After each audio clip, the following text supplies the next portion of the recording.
If you were to close your eyes and imagine an individual who personifies power, wealth, and intelligence, you can't help but to think of the Godfathers Vito and Michael Corleone, two of the most iconic characters in film history, brilliantly played by two of the greatest actors of all time, Marlon Brando and Al Pacino. These characters are the epitome of what having an extraordinary amount of power actually looks like. But the real question always comes up: who was a better Don? Who is the real Godfather? And it really is a difficult question to answer subjectively, because unless you've got a clear bias towards either one, you certainly can make an argument for both of them at first glance. Because what you are really asking is something much deeper. This is an examination of two different types of players in the game of power. That's why in this video, we'll finally answer this heavily contested question that has and will continue to spark heated debates. We'll be analyzing Don Vito and Michael through all the key categories that by the end gives us a superior and more logical answer to this question. Before we start, keep in mind who you think is the ultimate Godfather. Let's see if by the end who you think will hold this illustrious title. In the end, we've finally come to a solid conclusion, a definitive answer that's never been truly answered with the depth we'll be going through. So, in order to get a definitive answer, we need to set out a clear and very specific criteria.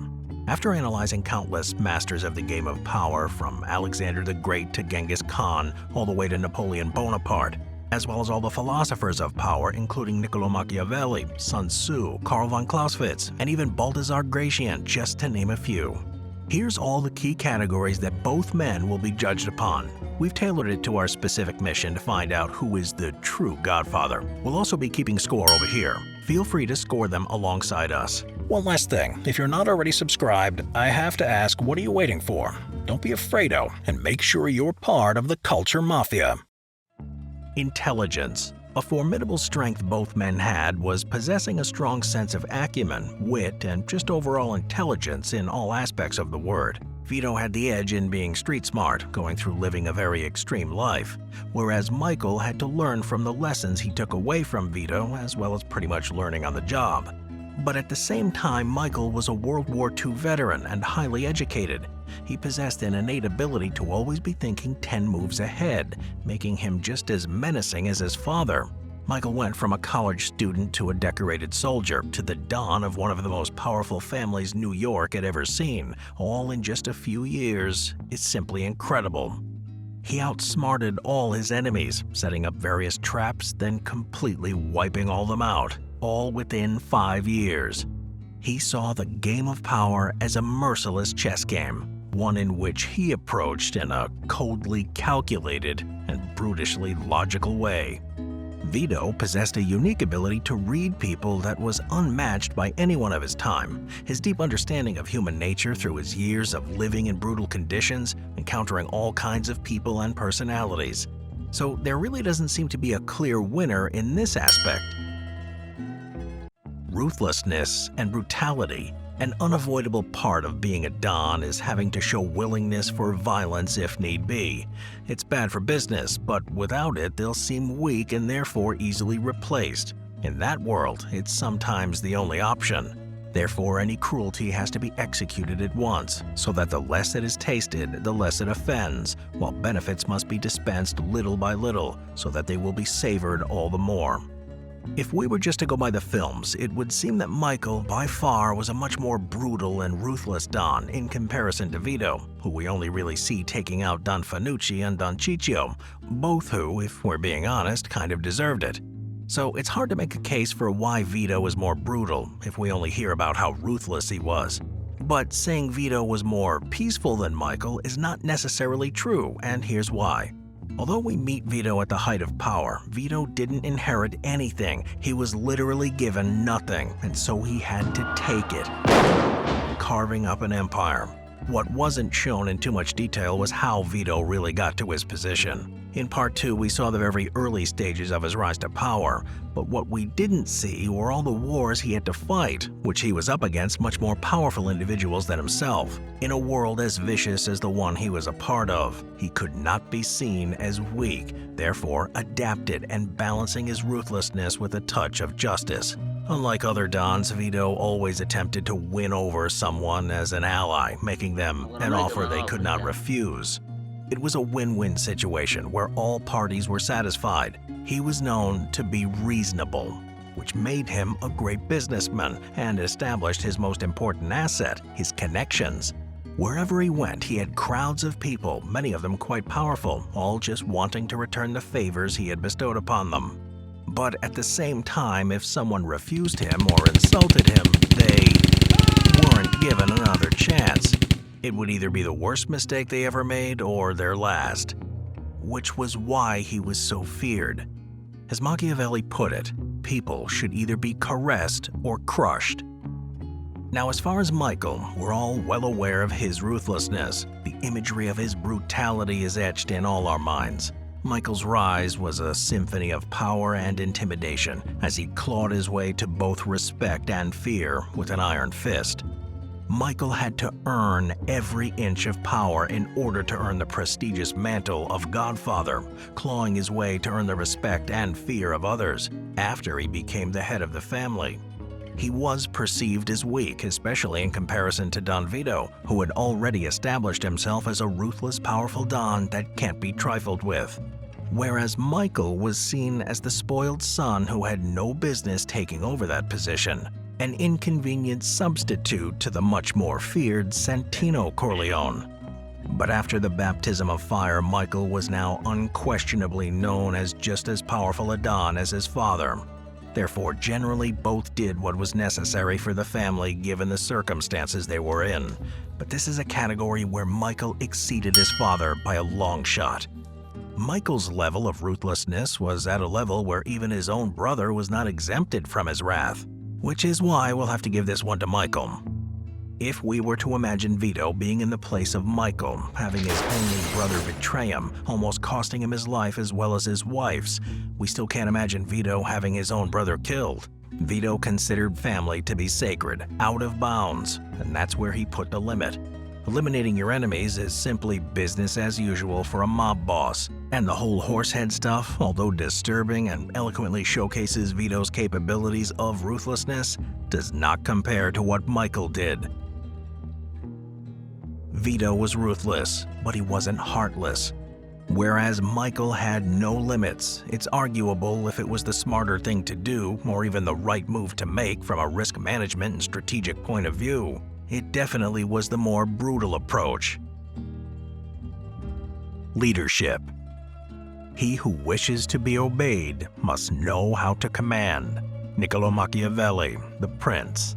Being the head of a mafia family, it's imperative for the Don to have control, but more importantly have the utmost loyalty from his soldiers. He must ensure that his men are willingly prepared to do whatever is asked of them. They should both fear and respect their Don enough that they will fight for him, putting their lives in danger for him and believing in the vision he set out. Michael and Vito both had two very distinct leadership styles. Vito took a more personal approach, engaging with subordinates as a friend or even mentor, while still having them know who's really in charge.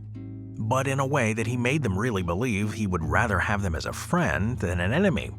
He wasn't shy of straightening out anyone who opposed his leadership. He still had his consiglieri and capos manage most of the day-to-day tasks, and mostly relaying orders through them, never directly giving them orders, but when he interacted with anyone, he did it in his unique style that we saw in the films.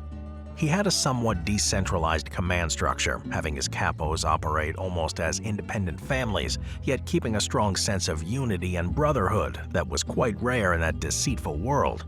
Michael, on the other hand, treated his men as assets, simply chess pieces that were to be moved and, if needed, sacrificed in the pursuit of his ambitions.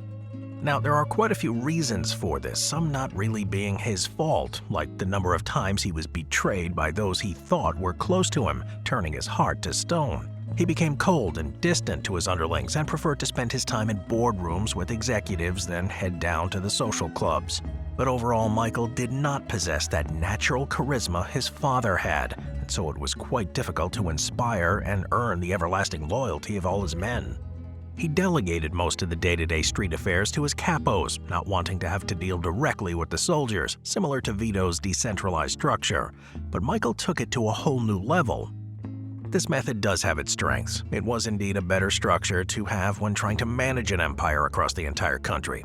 It allowed Michael to have a better strategic vision over the expanding empire. Having delegated most of the mundane tasks to his underlings, he could now completely focus on the big picture stuff and work towards his vision for the future of the family.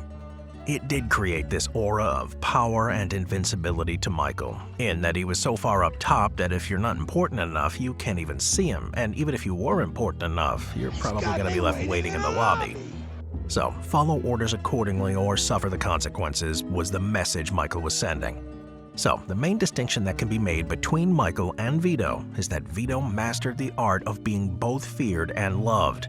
While Michael primarily was just feared, he still wasn't hated, but he couldn't master the balance between the two.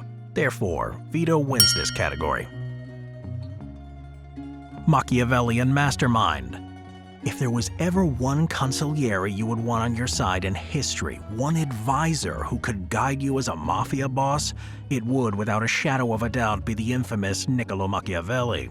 His iconic work, The Prince, has been a required reading for all players in the game of power. I'm talking kings, emperors, generals, presidents, CEOs, athletes, all the way to Cosa Nostra members themselves. Remember, this book was meant to be read by only one man, the ruler of Firenze, Lorenzo de' Medici, an extremely powerful man living in an age of deceit and unending battle for power. In fact, the printed version wasn't published until 1532, 5 years after Machiavelli's death. It's become fairly well known that a lot of real-life mobsters used The Prince as a rulebook for the streets, so I think this is a key component to use in our goal of figuring out who the real Godfather is. One of Machiavelli's most powerful ideas is this: the prince must learn how to use the beast in man, or rather the beasts. For man is an animal who can be many animals. Thus, since a prince is compelled by necessity to know well how to use the beast, he should pick the fox and the lion, because the lion does not defend itself from snares, and the fox does not defend itself from wolves. So one needs to be a fox to recognize snares, and a lion to frighten the wolves. Those who stay simply with the lion do not understand this. A prudent lord, therefore, cannot observe faith, nor should he, when such observance turns against him, and the causes that made him promise have been eliminated. While Vito was truly a lion in that sense, effortlessly knowing how to scare away those wolves. Wait, I just realized something. This is a bit of a side note, but I think you're gonna love this. Let me ask you, we just mentioned that Vito truly resembles a lion in many ways. But do you know what Corleone means? Corleone is a real town in Sicily with its own intriguing history, I might add. But Corleone translates to Lionheart. And now do you remember what Emilio Barzini's nickname was? The Wolf. See where I'm going with this? Could be a coincidence, but with the Godfather films, who knows? Anyway, back to the breakdown. Vito was exceptional at scaring away the wolves. He established a formula that time and time again worked perfectly. But however soon, that formula would become obsolete and his enemies sensed weakness as the Don grew older and not as sharp. But overall, with what we can analyze from the films, it seems Michael embodied more closely Machiavelli's description of the ideal prince. This is not to say that Vito wasn't someone who adhered to Machiavelli's principles of power, not at all. In fact, Machiavelli would applaud him on his skills as a master of the game of power. But from a purist sense of the word, I think Michael presented himself far more cunning and insidious than Vito. Look at how many times he not only miraculously managed to escape from perfectly laid out traps, but look at how many he was able to successfully set up and execute. But there's still a lot more we can take away from Machiavelli's teachings in regards to our goal, especially his concept of being feared or loved, which we'll get into shortly. We can go so much deeper on this. Comment below if you're keen on seeing a full breakdown focused on the philosophy of Niccolò Machiavelli. But for now, let's continue. The Master Strategist. As a Godfather, you wear many hats, but one that's essential is the role of Master Strategist. You need to be the one who calls the shots while understanding all the underlying implications of your moves. Something incredible in human nature is that no matter how much we evolve intellectually or technologically, human nature dictates that we are bound to think the same way as our ancestors. You probably heard the saying, history repeats itself, and it's true. It comes from a phenomenon known as the theory of historic recurrence. or the idea that events, patterns, or themes in history tend to repeat themselves over time. Now, this is a concept I want to explore with you in the future, but here's the point. Since there are fundamental factors that can be predicted in human nature, timeless wisdom from the philosophers of old hold true centuries later. And one philosopher whose wisdom has stood the test of time and continues to remain a mentor for many powerful figures thousands of years later is Master Sun Tzu of ancient China. His magnum opus, The Art of War, needs no introduction. And as well known as it is, very few actually understand it. People think simply by reading it will somehow magically unlock the secrets it holds, and that couldn't be further from the truth. True understanding of this astute wisdom is the difference between a master of life and someone as meek as a feather of the wind. Someone who goes through life with no direction, which is something you and I need to reflect on. If we were to look at the kind of people Michael and Vito were, they without a doubt would have been adherent to the wisdom of this ancient philosophy. With all that being said, this is a very close one. So if we were to ask Master Sun, who out of Vito and Michael was a better strategist, Sun Tzu would be impressed by both men. But I mean, looking at how Michael managed to outmaneuver an absolute master like Hyman Roth, being able to think and act in lightning speed is something that Michael deserves some more credit for, which is why Michael has to get this one.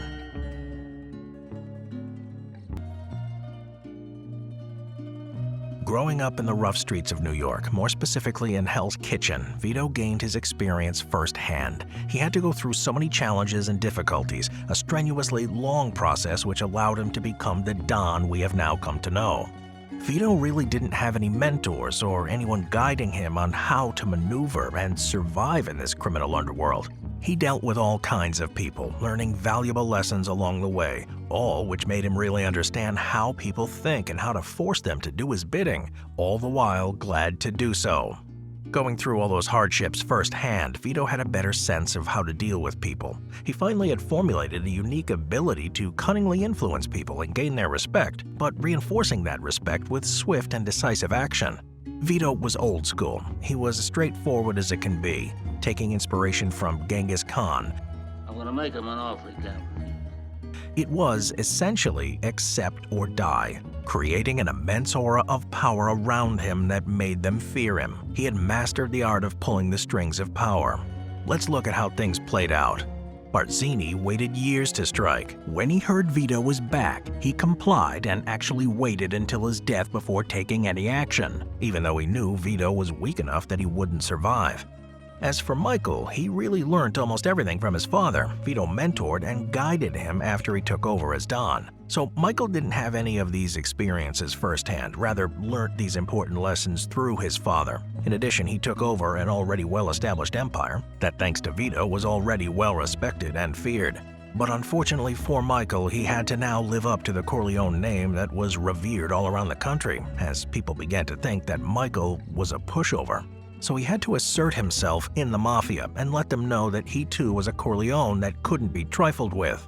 Sure enough, Michael succeeded and became well known and respected throughout the United States and abroad, establishing the Corleone family name not only on the streets, but even on a mainstream level. However, he was not quite able to shake off that looming shadow Vito had left.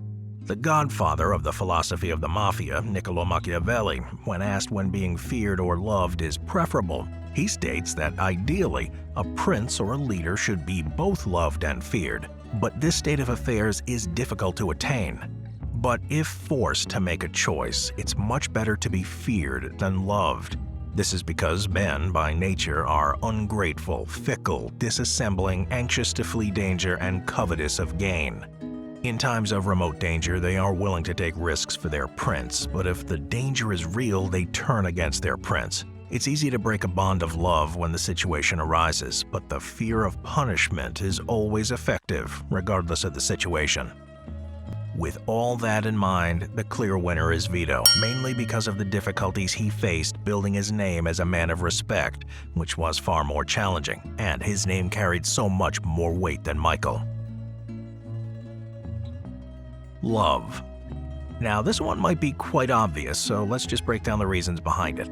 Michael came in with an excruciating level of trauma and burning desire for revenge. Michael didn't have the somewhat wholesome rise to power Vito experienced. Vito and closest friends started to build an empire from nothing, laying it out brick by brick, all the while knowing they had each other's back. And as you know, Michael's experience couldn't be more different. So this really is what explains Michael's ice-cold demeanor and detached nature, therefore not allowing him to resonate with anyone outside his inner circle.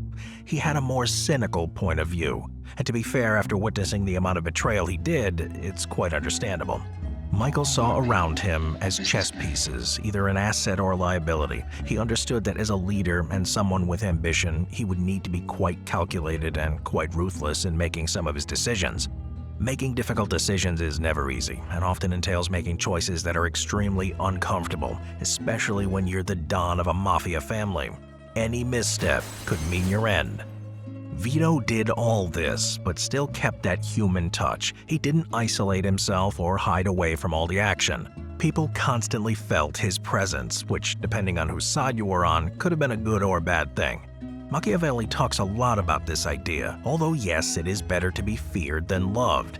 You have to choose between the two, but having both is what makes you a godfather. And I'm sure that with this one we'll all agree, Vito wins by a mile. Respect. Alongside being loved, Vito had one more factor that is somewhat related. In any competitive field, there's a very unique relationship that develops between you, your colleagues, and even your enemies. You see it all the time with athletes who, once their career comes to an end, they shine a light on the impact on their rival. They share a complex blend of respect, but often tinged with shades of animosity, resentment, and disdain. But the respect is still there. And unfortunately for Michael, he was constantly looked down upon, from the street bosses to the politicians, alongside all those 𝒕𝒉𝒂𝒕𝒉. Michael had to constantly prove himself and show his worth. Don't get me wrong, Michael eventually became just as feared as Vito. No one wanted to cross him, but that level of respect wasn't really there. I mean, look at Barzini in this scene. If you look closely, you can sense the kinds of thoughts that are going on in his mind. And then he turns to Michael.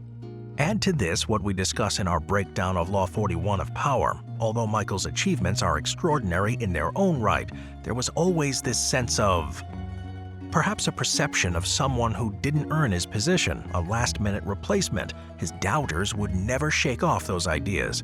And so here goes another point to Don Vito.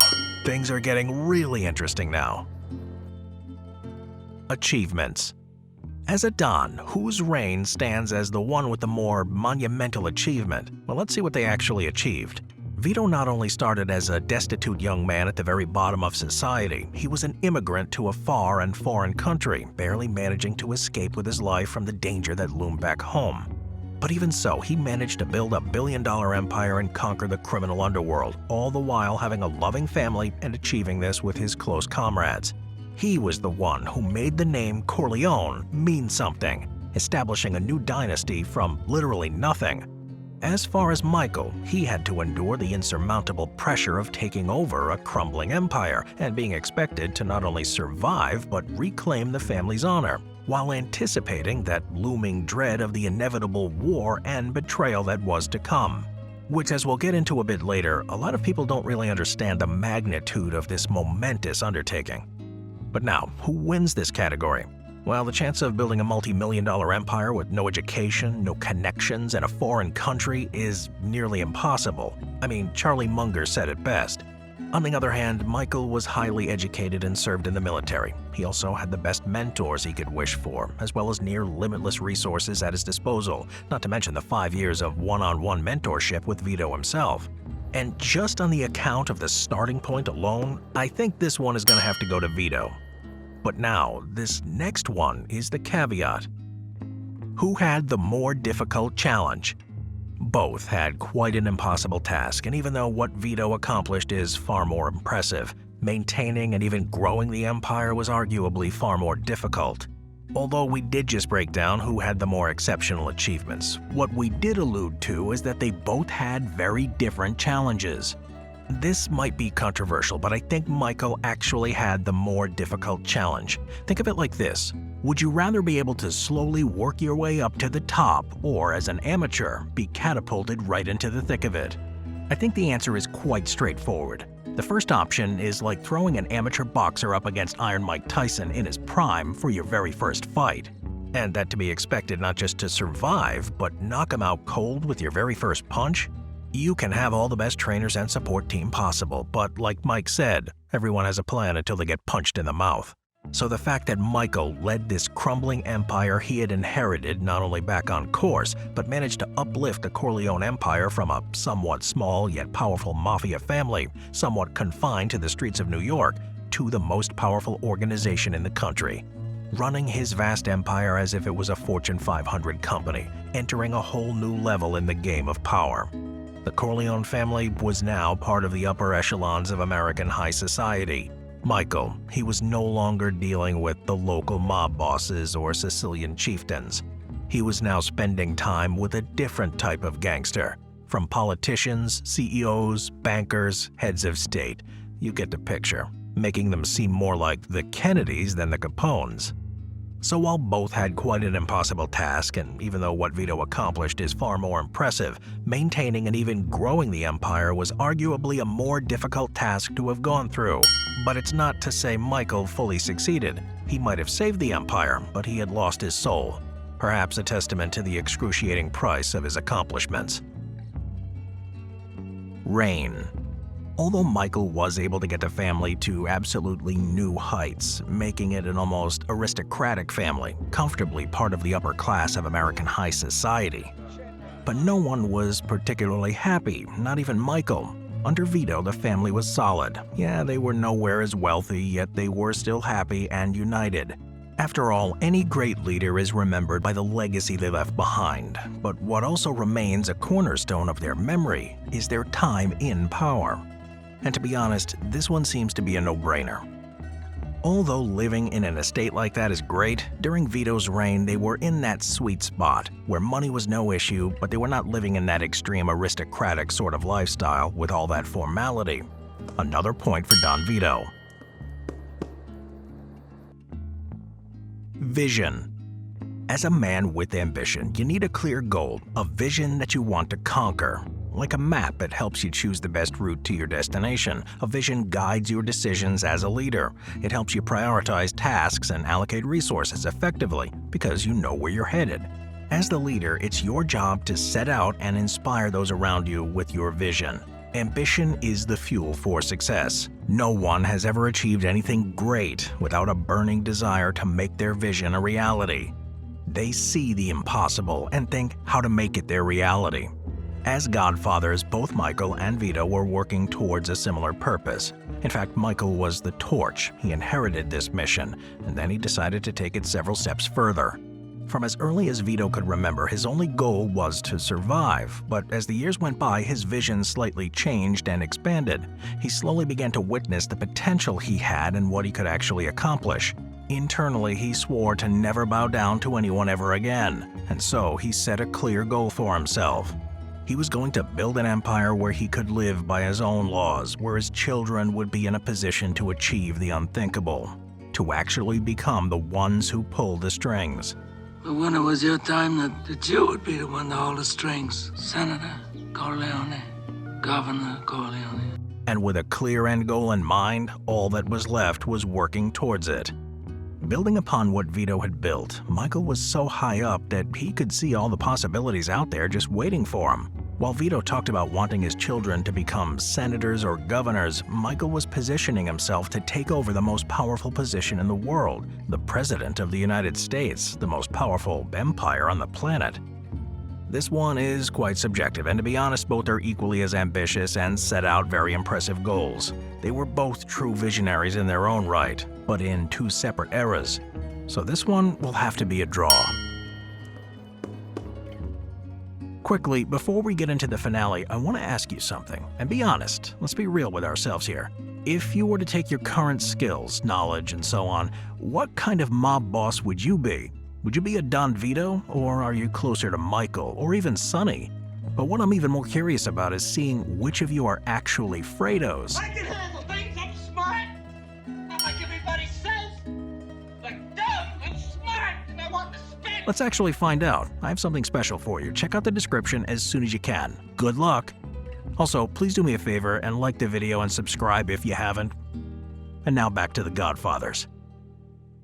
Now that we analyzed both Dons and compared them in all these core components, we'll now reveal who we believe was the better Godfather. Before we determine the winner, we want to know your thoughts. After all that we just went through, comment below who you regard as the real Godfather. What's the score you gave them, and did you change your mind at all after breaking all this down? But now, without further ado, here's our winner. Result. After conducting the analysis and really trying to look at this not just from our own bias, but from the lens of individuals far more wise than us, in the end, we finally come to a solid conclusion, a definitive answer that has never been truly answered with the depth we just went through.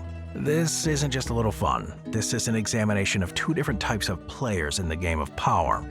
So, we have clearly concluded that Don Vito Corleone is indeed the better Don and the true Godfather. I'm gonna make him an offer he can't. This doesn't take away anything from Michael, but here's why we say this. Previously, we would have said that the one single reason that led us to this conclusion is the fact that Vito gave everything to Michael, the fact that he schooled him on how to maneuver in a world full of deceitful criminals, always looking for ways to crush them and everything they care and work so hard for. But putting that aside, Vito managed to both achieve his aspirations and hold on to his family, the thing that to him held the most importance. While Michael attempted to accomplish the same, he did reach new heights, but not only did he lose his family along the way, but his own soul. There were some aspects out of his control that led to this, but the sad reality remains. And if you really look into it, Michael always knew he would never outshine his father. In fact, probably no one could. But what do you think? Let's continue the conversation in the comments. Look, if you're part of the culture mafia, I'm sure you know how we move around here. We aren't here to make low-quality, brain-dead videos that waste your time and leave you with no value. We're here on a mission. If you've watched this far, it's a sign that you're an outlier. And looking at the state of the world and what we're building, we need more people like you. Remember, knowledge is power. Without it, you're truly lost. We don't have much time. I've got an important message for you. Read carefully. Now head down and click the first link in the description, and I'll meet you on the other side. Talk soon. Subscribe for more. My father made him an offer he couldn't refuse.